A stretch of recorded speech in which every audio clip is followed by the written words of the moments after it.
Welcome back to another installment of my series on officiating influencing the outcome of the national championship game. This time I'm going to examine the most self-explanatory rule in the book, a defender putting two hands on the ball handler.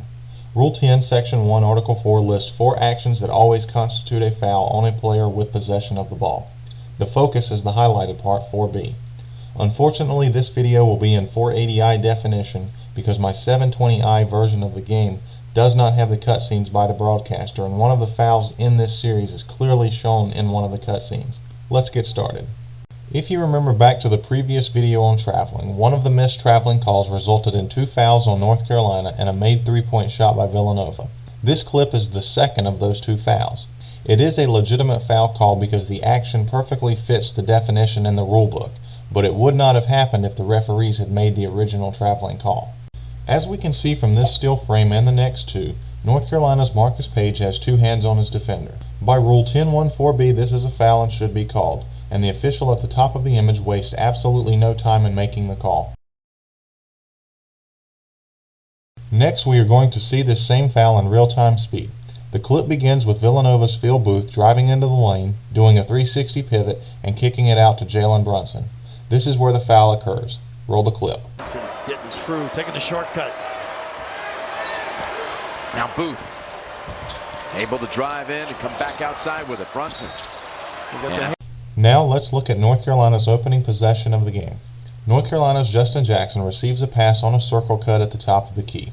As he is receiving the pass, the defender, Villanova's Ryan Arcidiacono, already has 2 hands on his back. Watch the next 3 still frames as Jackson catches the pass to continue his motion down the lane.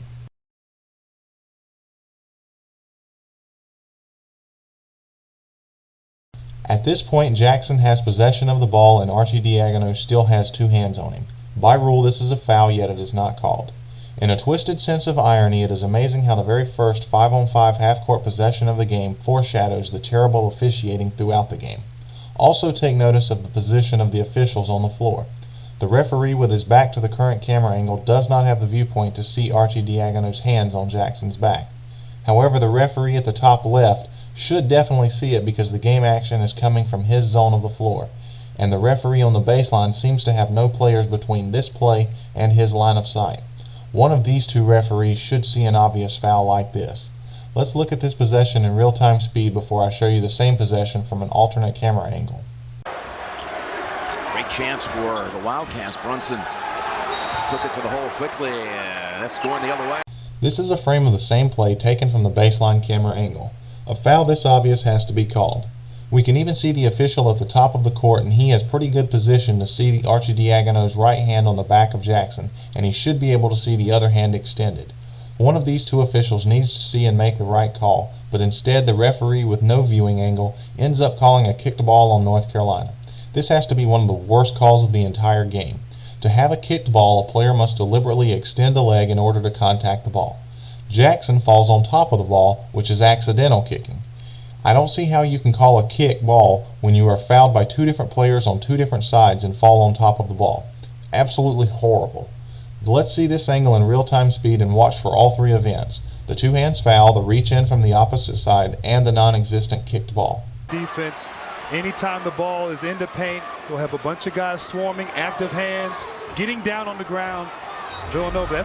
If you think the last play was terribly officiated, wait until you see this one. On this play, the same player commits the 2 hands foul twice in less than 5 seconds. The first one, shown in this image, happens at the top of the key when the Villanova defender lunges toward the ball handler. The foul is slightly obscured due to the camera angle, but both hands are extended, and the unobscured hand is definitely on the ball handler. The second foul happens on the sideline right in front of the Villanova coach's box within 5 seconds of the first foul. I will now show you the real-time speed version, followed by a still frame of the second foul. Feeling this game, isn't it? Oh, man. Let's hope it can stay this way. Brunson's got to pay attention. This foul is far more obvious in real speed than in still frames. In this frame, the defender Phil Booth has his left hand on the backside of North Carolina's Jewel Berry.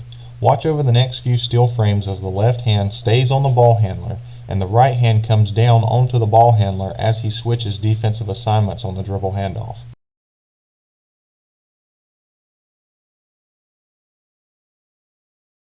As an official, you have to call one of these two fouls, especially since you have already called a similar foul on the other team earlier in the game. This is the easiest call in the game because the rule is so simple. If you put two hands on a ball handler, it is always a foul. What will be a common question throughout this entire video series, I will ask it one more time. Why are these clear and obvious fouls not being called? In my next video, I will examine Rule 10, Section 1, Article 4C, and I will explain a unique application of Rules 4B and 4C as they pertain to this game. I hope you enjoyed this video, and I will see you again in about a week.